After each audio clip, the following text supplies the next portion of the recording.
Mga ka-office mate, madaling explanation lang at short explanation lang regarding sa ating CVT. Kapag ka umikot itong drive phase natin, aandar pati itong drive belt. Ngayon pupunta ngayon, transfer ngayon yung drive belt, yung kanyang puwersa dito sa drive pulley.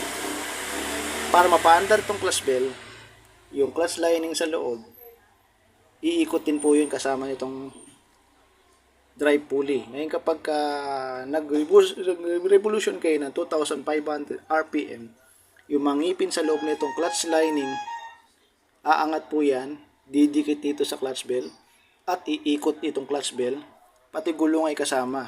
Tingnan nyo po. Yan. Papasin nyo umiikot. Para mapaliwanag ko sa inyo ng buo, i-start ko yung makina. No?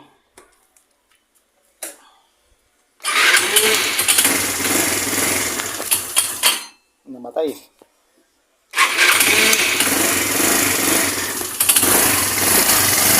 Ayan po.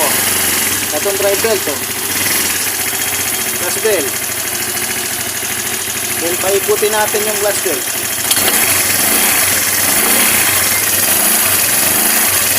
Diba nakita nyo mga kapitmate? May naunawaan ba sa aking makina? Explanation ko.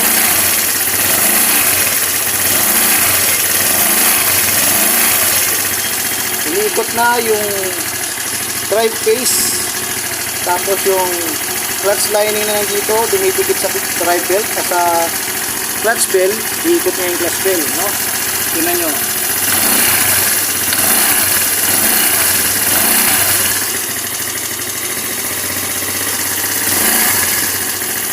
Okay, sarado na natin.